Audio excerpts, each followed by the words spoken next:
You ever heard the phrase pot pie? Pot pie? Pot pie, yes, I have heard that. You ever heard the phrase glink? Mm-hmm. Tell us about it.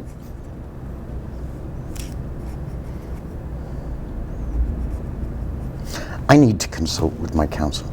Okay, can we take a quick break? Sure. Okay. Tell us about Potpie and Glink. Potpie and Glink were the monthly code words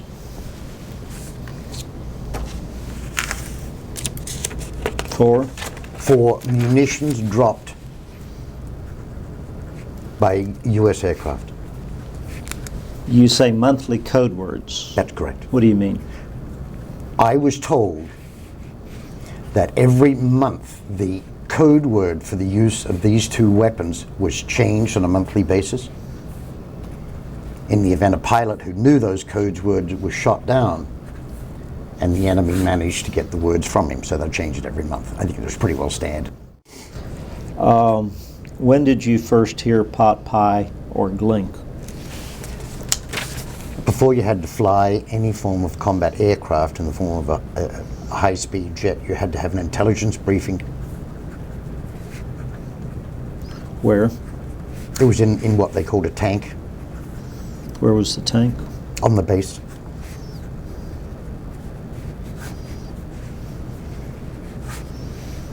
Which base? Da Nang.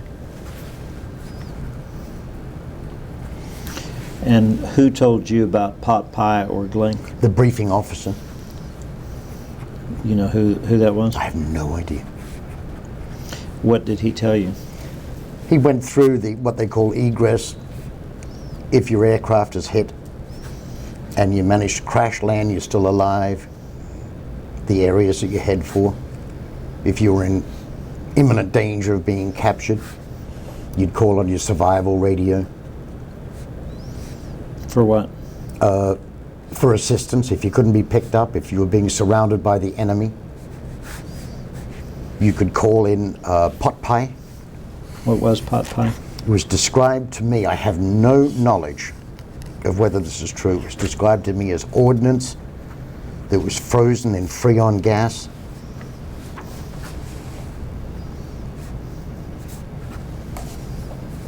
It would be dropped over me, and you had like 2 minutes to pick it up,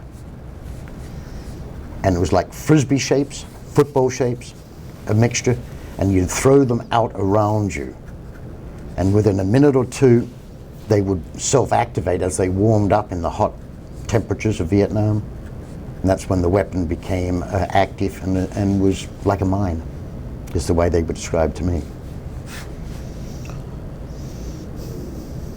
I guess now maybe they don't have pot pies in Australia, but we have pot pies in the United States where they make beef or turkey or chicken, and they put it in a little like pie crust with a crust on top, and they're typically frozen. You typically buy them in the freezer section, take them home and cook them. Was this pot pie this airdropped frozen mine? They were described as anti-personnel mines.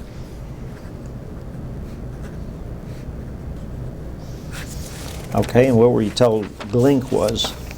Glink was a soft powdered gas dropped by a CBU, a cluster bomb unit, that they'd drop it over you, and that you weren't to worry. And it would explode over you, but only this fine powdery gas would come out. And you weren't to worry? Was this like marijuana or something that just sort of relaxes you, or what kind of gas was this? I have no idea. I have no idea. What were you told? That it was the form of a sleeping gas. You were told to lie on your back, fold your arms loosely, and take a deep breath. Lie on your back. Fold your arms and take a deep breath. What would happen after that? You'd go to sleep.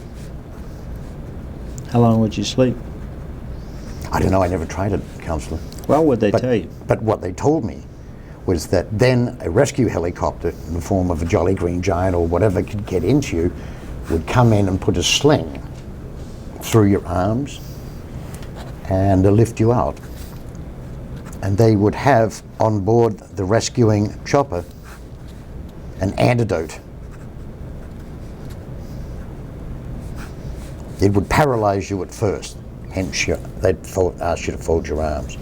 It would literally paralyze you so you couldn't move. That was what Glink was described to me as. And once you were on board the chopper, you'd be given an injection. Okay. What you were told by April and what you understood the piece to be was a piece that would be very favorable to Special Forces, initially. I don't know that she ever said the word favorable. What was the first interview you shot down there? I don't remember.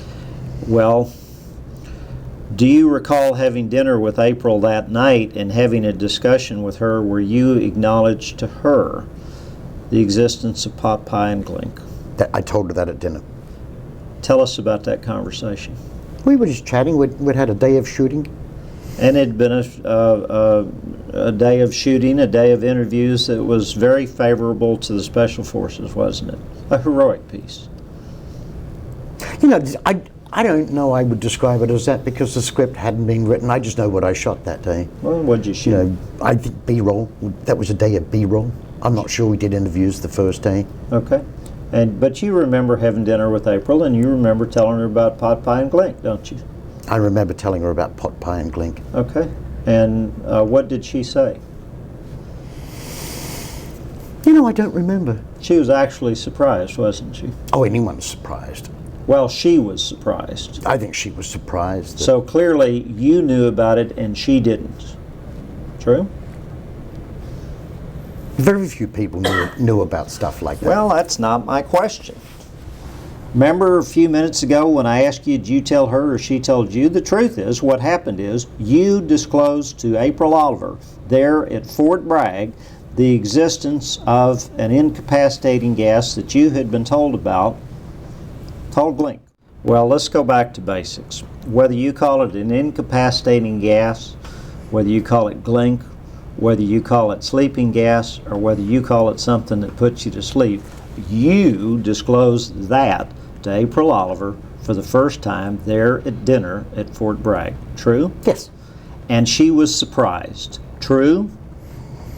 She was surprised. She did not know about the so-called use of incapacitating gas or sleeping gas or Glink or something to put you to sleep, whatever you want to call it. She did not know that before you told her about it, did she? She did not.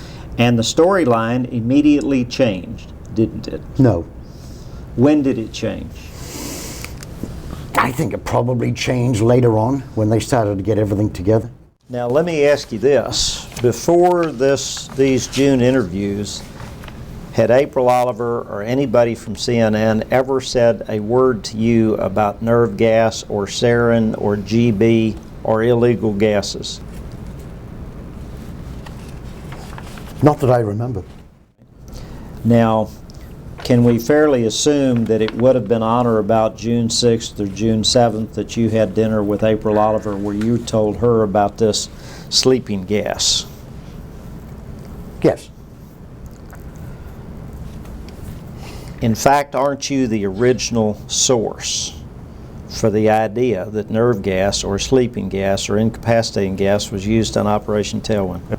Aren't you? I have no knowledge of that. You don't deny it, do you? I object to the form of the question. I do deny it. I don't know what other sources April would have had or could have had. You're the one who disclosed to CNN, to April Oliver, that the United States supposedly had sleeping gas that they supposedly used in Vietnam.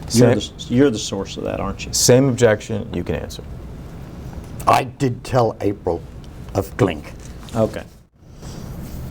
You were the source or confidential source to April Oliver about sleeping gas in Vietnam, weren't you?